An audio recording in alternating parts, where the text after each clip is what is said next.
గారు. Sir first జమిలీ ఎన్నికలకు సంబంధించిన బిల్లు మనం చాలా కాలంగా మాట్లాడుకుంటూ వచ్చాము. ఎట్టకేలకు ఈరోజు పార్లమెంట్లో దాన్ని ప్రవేశపెట్టారు. నెంబర్స్ రానప్పటికి కూడా ఆ బిల్లుకైతే ఒక మద్దతు అయితే వచ్చినటువంటి పరిస్థితి ఉంది. ఏం చెప్తారు దీనికి సంబంధించి? ఈరోజు లోక్సభలో ప్రవేశపెట్టిన బిల్లు అనేది ఇంట్రడ్యూస్ చేయడానికి సంబంధించిన ఓటింగ్ కొత్త రాజ్యాంగ సవరణతో ముడిపడింది కాబట్టి ఓకే, ఈ రోజు జరిగిన దాని ఆధారంగా చేసుకునే ఈ రోజు స్వాగతించడం వాళ్ళే స్వాగతిస్తారు, వ్యతిరేకించడం వాళ్ళే వ్యతిరేకిస్తారని నిర్ధారణకు రాలేము. ఓకే, ఫస్ట్ ఇంట్రడ్యూస్ కావాలి. ఇంట్రడ్యూస్ అయిన తర్వాత ఎప్పుడైనా పార్లమెంట్ లో చర్చించి దాన్ని చట్టం చేయొచ్చు, రిజెక్ట్ కూడా చేయొచ్చు. కానీ ఇప్పుడు యాక్సెప్టెన్స్ కి సంబంధించిన అంశంగానే కొన్ని విషయాలు మనకు బయటకు వచ్చాయి. అవును, ఎన్డీఏతో లేని, యూపీఏతో లేని, ఇండియా కూటమితో ఎన్డీఏ కూటమితో లేని పార్టీలు చాలా వీళ్ళు సమర్థించారు అని గతంలో మనం చాలా సందర్భాలు అనుకున్నాం. కాంగ్రెస్ అండ్ వామపక్షాలు మాత్రం ఇన్ ప్రిన్సిపల్ ఈ బిల్లుని ఈ ఆలోచన వ్యతిరేకిస్తున్నాయి. అదర్ దెన్ మిగతా ప్రాంతీయ పార్టీలు చాలా వరకు తమ అవసరాలు, తమ రాజకీయ ప్రయోజనాల చుట్టూనే మాట్లాడతాయి అనేది మనం చాలా సందర్భాలు అనుకున్నాం. అది ఇప్పుడు రోజు ఆంధ్రప్రదేశ్ ఉంది. ఆంధ్రప్రదేశ్ సంబంధించి తెలుగుదేశం, వైసీపీ, ఉప్పు నీరు నిప్పు లాంటి పార్టీలు అవును, కానీ రెండు సమర్థించాయి. ఒకరు కంపల్సన్, తెలుగుదేశం పార్టీ ఎన్డీఏలో ఉంది కాబట్టి సమర్థించారు. వీళ్ళు తొందరగా వస్తే తొందరగా అధికారంలోకి వద్దామని వీళ్ళు సమర్థించారు. ఇంతకుమించి లాజిక్ దీంట్లో ఏం లేదు. కాబట్టి ఇట్లాంటి పరిణామాలు దేశవ్యాప్తంగా కూడా ఉంటాయి. అంటే ఇక్కడ వైసీపీ తెలుగుదేశంతో అన్నిట్లో విభేదించిన ఎన్నికలు తొందరగా వస్తే తాము గెలుస్తామనే నమ్మకం, గెలవచ్చు ఆడొచ్చు, దట్ ఈస్ డిఫరెంట్ ఇష్యూ. వాళ్ళ నమ్మకం వాళ్ళది. అవును, ఖచ్చితంగా ప్రతిపక్షానికి పోయింది ఏముంది? వైసీపీ 11 సీట్లు పరిమితమైంది. రేపు ఎప్పుడు ఎన్నికలు జరిగినా 4 సీట్లు పెరిగేదే తప్ప పోయేదేమో వైసీపీకి ఉండదు. పోతే గీతే తెలుగుదేశానికి నష్టం. కాబట్టి వైసీపీ కేడర్ అంతా యాక్టివ్ అయిపోతారు. మళ్ళీ ఎలక్షన్స్ వస్తున్నాయి కానీ బహుముఖంగా వైసీపీకి ఇది లాభం. 3 ఏళ్లకు 4 ఏళ్లకు వస్తే ఎంత తగ్గితే అంత వీళ్ళకి లాభం అనుకుంటారు. కాబట్టి ఇంకా జమిలీని సమర్థించారు కదా. ఇట్లే మిగతా పార్టీలు ఆలోచించవా? ఇప్పుడు బీఆర్ఎస్ ఆలోచించదా తెలంగాణలో అధికారంకి వస్తే వస్తుందని? ఇట్లా చూసుకున్నప్పుడు చట్టం కావడానికి వెసులుబాటు ఉంది. బీజేపీ కూడా నెక్స్ట్ స్టెప్ ఏంటంటే ఎప్పుడు జరుపుతారు? 27, 26, 29 లేదా తర్వాత లాంగ్ బ్యాక్ అనే దాన్ని బట్టి కూడా రాజకీయ పార్టీల స్పందన ఉంటాయి. 27లో జరిపి కొన్ని పార్టీలకు ఎక్స్టెన్స్ ఇచ్చాడు. బిల్లు స్వభావాన్ని చూడాలి. ఉదాహరణకు 6 నెలలు ముందు వెనక, సార్వత్రిక ఎన్నికలు ముందు వెనక అడ్జస్ట్ చేసే అధికారం ఎలక్షన్ కమిషన్ కి రాష్ట్ర అసెంబ్లీలు ఉంటాయి. ఉదాహరణ మార్చిలో సార్వత్రిక ఎన్నికలు అనుకోండి, డిసెంబర్ లో తెలంగాణలో ఎలక్షన్స్ వస్తాయి. మామూలుగా అయితే వాళ్ళు అనుకుంటే మార్చికి దాన్ని లాగేయవచ్చు. ఎలక్షన్ కమిషన్ కి అధికారం ఉంది. లేకపోతే ముందుగా లాగవచ్చు. జూన్ లో ఒక రాష్ట్రానికి ఎలక్షన్ నుండి సార్వత్రిక ఎన్నికలు జరిగాయి అనుకో, వెనక్కి గడి తీసుకునేచ్చు. ఆ ఫెసిలిటీ ఉంది. ఇప్పుడు దాన్ని 1.5 year 2 years చేసినారనుకో, ఇట్లాంటి సార్వత్రిక ఎన్నికలు జరిగినప్పుడు అప్పుడు 25 ఎండింగ్, 26 మిడిల్ ఆర్డర్ లో పశ్చిమ బెంగాల్, గుజరాత్, బీహార్, తమిళనాడులో ఎలక్షన్ జరుగుతాయి. అవును, వాళ్ళకు 28లో 27లో జమిలీ ఎన్నికలు పెట్టారు. ఉత్తరప్రదేశ్ లో 28లో జరుగుతాయి. ఇది మిడిల్ లో జరుగుతాయి.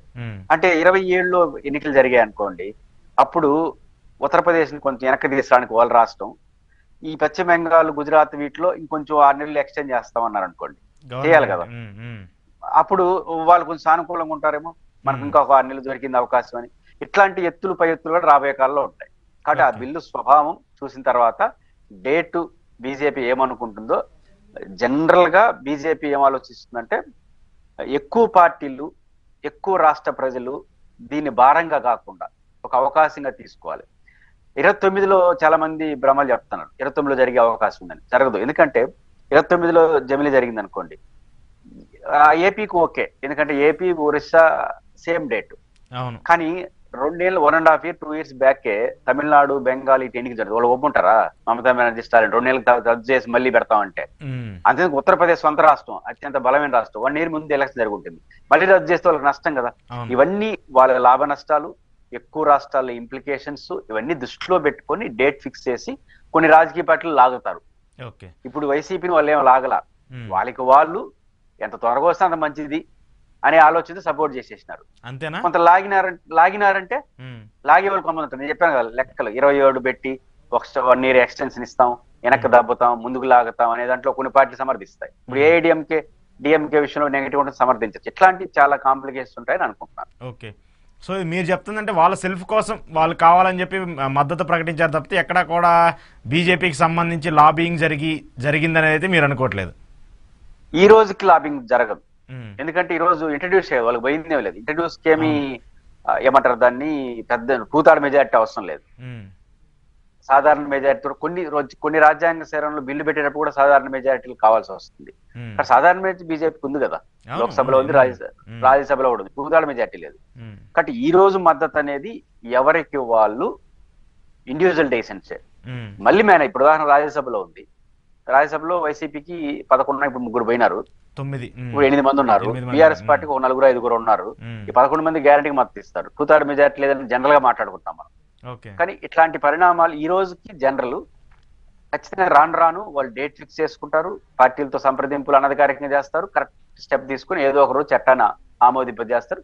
వాళ్ళకి అనుగుణంగా వాళ్ళ రాజకీయ ప్రయోజనాలు దేశం 3 దృష్టిలో పెట్టుకుని జమిలీ ఎన్నికలకు వెళ్తారని అనుకుంటున్నాను. ఓకే. సో అయితే మీరు చెప్పినటువంటి ప్రక్రియ చూస్తే ఖచ్చితంగా డెఫినెట్ గా జరుగుతాయి అంటారు ఈ అంశాలన్నీ చూస్తే?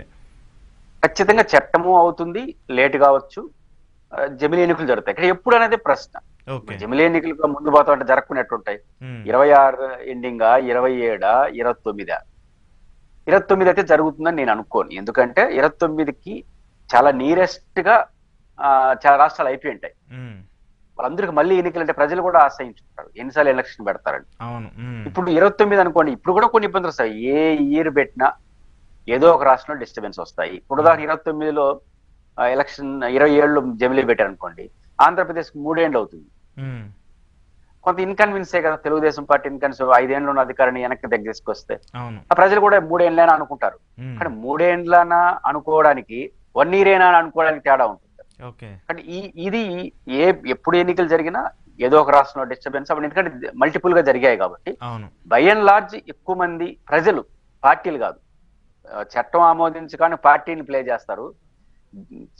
జమిలీ పెట్టేటప్పుడు అన్ని రాష్ట్రాలు కూడా ఉన్నంతలో బెటర్ అనుకునే ప్రజలు కూడా అనుకోవాలి కదా, అవును, అవును, రేపు గెలవాలి కదా బీజేపీ వాళ్ళు. కాబట్టి ప్రజలు 3 రాష్ట్రాల స్వభావం, వీలైనంత ఎక్కువ రాష్ట్రాల్లో ఇన్కన్వీన్స్ లేకుండా ఉండే డేట్ ని వాళ్ళు ఫిక్స్ చేసుకుంటారు అనుకుంటున్నాను. అందువల్ల 27 మనకి ఈ యాంగిల్లో సరిపోతుంది అనుకున్నాం. 29 అయితే ఆ యాంగిల్లో జరగదు అనుకుంటున్నాం. మరి 29 కూడా జరగకపోతే మళ్ళీ ఎప్పుడు పెడతారని మనం చెప్పలేం.